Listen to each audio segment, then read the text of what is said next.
Good afternoon, everyone. Meat prices spiking in Brazil because of Chinese demand buying so much from that country. China's pork hyperinflation continues, new records set. The U.S. is now exporting half carcasses to China. I'm wondering if we'll experience the same food inflation because of Chinese demand.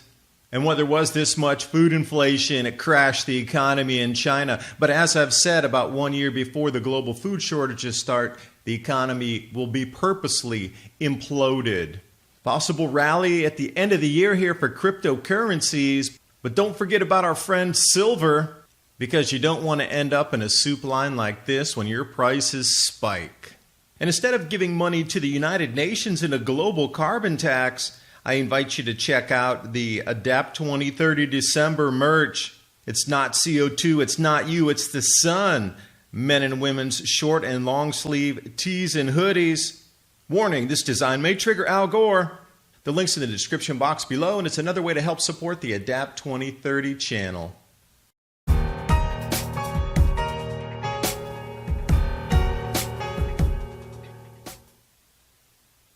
Starting off here, Brazil's meat price spikes.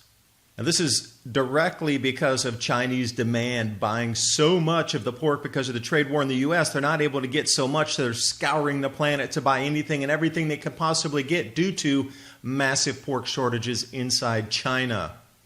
So meat and poultry spiking in Brazil on Chinese demand. And I love how the former president says, "We have to fight for the right of Brazilian workers to hold family gatherings, have a barbecue, drink a little beer," which makes us happy.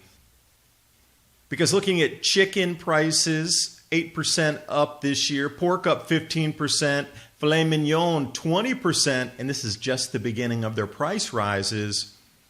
It's all about these little critters right here. Pork, China's voracious demand because of the African swine fever that knocked out about 80% of their entire industry, which will not come back for a minimum of 3 years.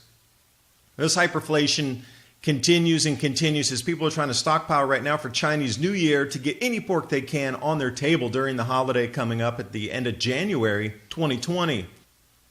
Now the pork hyperinflation has hit yet another record high. And consumer prices continue to rise in the country, and it's not just pork now, it's also fresh vegetable shortages. Gee, I wonder what would have caused that. Oh yeah, the unseasonable cold, rain, and the same things we're seeing globally. Now it's really starting to hit China, even with vegetable shortages up and up. Consumer prices, wow, they're really going to start changing their spending habits. So we'll see how people are going to change what they buy first in China.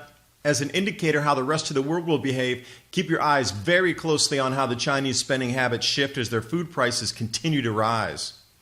Now, Smithfield Foods, the slaughterhouse in the United States, is pretty much buying up whatever pork they can and sending it directly to China. Now, this is interesting here because they're slicing it in thirds or just straight up half carcasses, freezing it, and then when it gets over into the Chinese ports where they need to have armed guards to now escort the pork shipments, the Chinese workers do it because they work cheaper than American workers.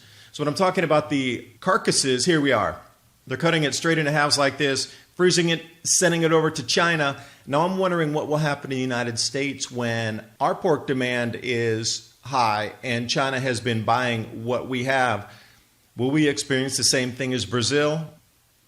And also, this is a workaround for importers in China. Here's some specific numbers for you. If you import frozen carcasses, it's only a 62% tariff duty compared to 72% for cut meats already. So you see how they're saving along the way. They get the cheap labor when it gets to China, plus they're saving extra on imports. You know, you start importing millions of carcasses, that extra 10% duty really adds up to be a lot of money. Now, taking a look at the China food inflation, see, this is the canary in the coal mine, and I've been saying since the beginning of the channel, about 1 year out from the true food shortages, the global economy will be imploded on purpose to prevent you from moving and billions of others as well to different countries that might have more stable climate for growing conditions as well as temperature. Now, looking at the trend, we can also see before that massive rise in commodities prices and then crash in 2009 and 10 with the global financial crisis. Look over there, far right. This is exactly where China is again, almost exactly at the same point before it crashed. And the reason I bring up Bitcoin price seasonality is because exchange mediums Precious metals, crypto, if it crashes, you're going to need something to hedge your bets. Now, this is real interesting here because it looks like at the end of November into December, at least since 2012, there seems to be some price movement upward in cryptocurrency on a seasonal pattern. Could it happen again this year? Possible. There's an enormous amount of storm clouds out on the financial horizon which are spooking people, even billionaires, to pull back on their yacht buying habits. And if we take a look at, say, the same time frame from 2011, if we take a look at the fractals moving out, well, you can be your own judge of, do you think it might increase and when? And the reason I keep talking about cryptocurrency as a solution for financial meltdown is our fiat currencies will have little value and they will not be honored or trusted amongst trading partners. So smart contracts are going to be the way to go. Viper is the new one. Forget Solidity, forget Python. Viper is where you need to look in the programming language moving forward with this. I believe this is how international grain shipments are going to be settled in the future. And if you really think crypto is a thing of the past already, look at the value of cryptocurrency in circulation in billions.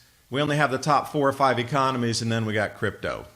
But you still have the option here of solid money, but you might want to think about how this financial thing is going to unwind during the grand solar minimum, because you don't want to end up like these guys in a soup line begging for food. You want to have your own financial resources to keep your family safe during this transition period. And how prepared are you for emergencies? Long-term food storage? Do you have any? If you don't, take a look. My Patriot Supply, they also have water filtration, air purifiers, and a host of other things that you could get ready for these changes. My Patriot Supply, Adapt 2030.